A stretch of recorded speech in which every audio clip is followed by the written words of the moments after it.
संदीप बाबू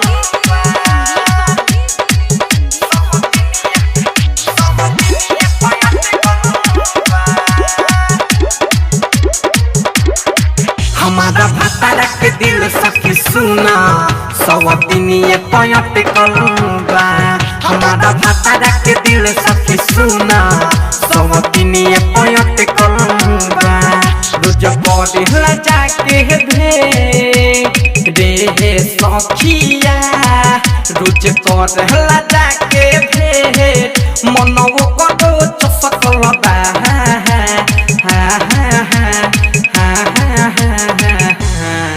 हमारा भतारा के दिल सखी सुना सवतिनिए पयट कलबा। हमारा भतारा के दिल सखी सुना सवतिनिए पयट कलबा।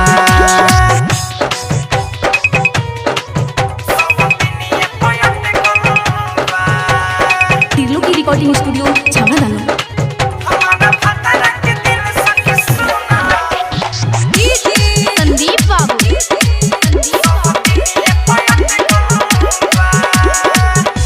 का जाने कोई सन नासा खियले बा। सोनिया के हमारा सवतिन फसैले बा। सखी अब का करी का जाने कोई सन नासा खियले बा। सोनिया के हमारा सवतिन फसैले बा। दजगु के हमारा सवतिन फसैले बा। रोज पढ़ला जाके से कहाँ कहीं रे। रोज पढ़ला जाके से दिन रात भर खटल बा।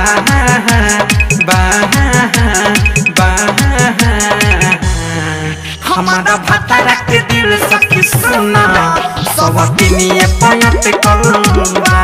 हमारा भतारा के दिल सखी सुना सवतिनिए पयट कलबा। हमारा भतारा के दिल सखी सुना सवतिनिए पयट कलबा। संदीप बाबू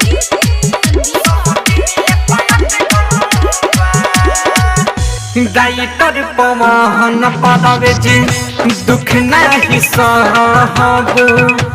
ऐसन बल हम पर हम नहीं रहब।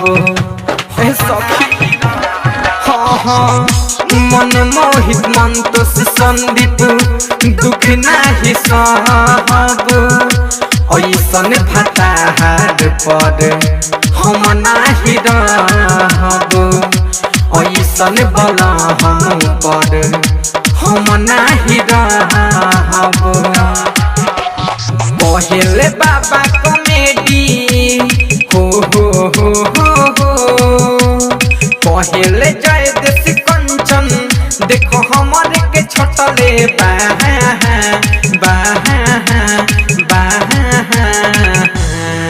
हमारा भतारा के दिल सखी सुना सवतिनिए पयट कलबा। हमारा भतारा के दिल सखी सुना सवतिनिए पयट कलबा। रोज पढ़ला जाके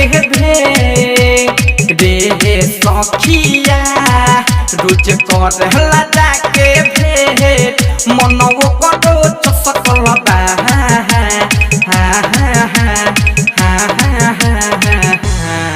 हमारा भतारा के दिल सखी सुना सवतिनिए पयट कलबा।